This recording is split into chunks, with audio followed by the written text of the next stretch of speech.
students, good morning. This is Ashar Adil from Gateway School. Today I am going to explain the poem of chapter 3 for class 6, book Honeysuckle. Now the explanation is very simple. This is a slightly long poem, but the main idea of the poem is that fight of children, बच्चे जो लड़ते हैं वही main idea है इस pome का. तो छोटे बच्चे अगर लड़ते हैं तो उसमें होता क्या है कि उनका जो लड़ाई है, उनका जो फाइट है वो परमानेंट नहीं होता है. बड़े लोग लड़ते हैं तो वो साल 200 साल या 2 साल या 5 साल 10 साल तक एक दूसरे से गुस्सा रहते हैं, मनमुटाव रहता है, बातचीत नहीं करते हैं. लेकिन बच्चे का फाइट होता है तो ऐसा नहीं होता है. तो उसी को थीम बनाकर पोएम लिखा गया है. मेन आइडिया क्या है? फाइट 1 मिनट, झगड़ा करो एक पल, फॉरगेट अनदर मिनट, और दूसरे पर भूल जाना. ये बच्चे लोगों का नेचर है. तो इसी पर पोएम है. मैं पोएम रीड कर रहा हूँ. आई क्वारल्ड. पोएम का नाम है द क्वारल. क्वारल कहते हैं झगड़ा. यहाँ देख सकते हो द क्वारल, झगड़ा. पोएम है आई क्वारल्ड विथ माई ब्रदर. मैं अपने भाई से झगड़ा किया. I don't know what about. और मुझे पता नहीं कि झगड़ा क्यों किया मैंने. तो बच्चे कभी कभी झगड़ा बिना किसी वजह से भी करते हैं, बस ऐसे ही झगड़ा कर लिया. One thing led to another. झगड़ा होने के बाद बात बढ़ गई. And somehow we fell out. और फाइनली वो दोनों एक दूसरे से बात करना बंद कर दिया. The start of it was slight. बात शुरू हुई बहुत ही छोटी बात पर. The end of it was strong. लेकिन दोनों जब जुदा हुए तो एक दूसरे को खूब बोल कर जुदा हुए. हो सकता है कि एक दूसरे को पीट पाट कर अलग हो गए दोनों भाई बहन. He said he was right.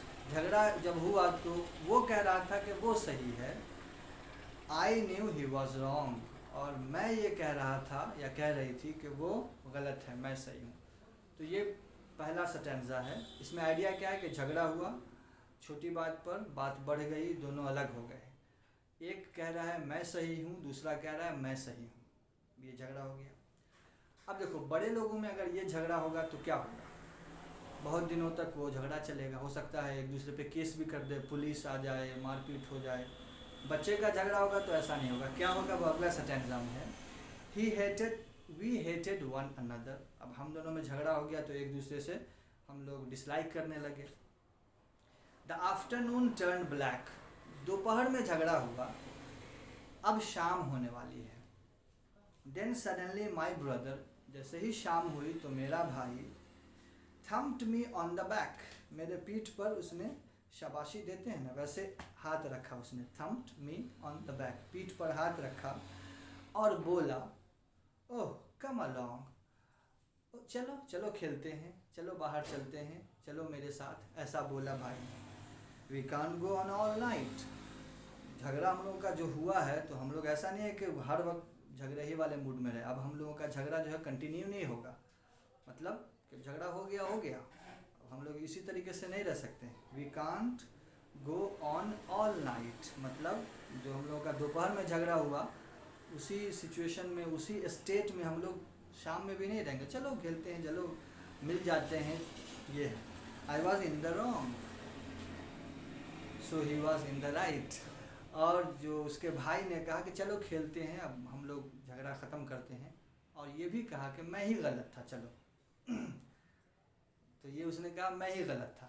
जब उसने ये कहा मैं ही गलत था तो मैंने कहा कि वो असल में सही था. तो ये है. पोएम ख़त्म हो गया. लेकिन आइडिया क्या है कि 1 मिनट झगड़ा हुआ, दोपहर में झगड़ा हुआ है, और शाम होते होते फिर दोनों भाई भाई या भाई बहन फिर आपस में मिल गए और झगड़ा ख़त्म. So this is poem the quarrel. ये पोएम का एक्सप्लेनेशन है. इसमें कुछ वर्ड्स फ्रेजेस आए हैं, उसको हम लोग नेक्स्ट वीडियो में देखेंगे। अब इस पोम का एक्सप्लेनेशन हो गया। आप इस वीडियो को 1-2 मरतबा देखो, इसका थीम समझ में आ जाएगा और इसको पढ़ो। कोई और दिक्कत हो पूछो, and this is how it works. Okay, bye bye.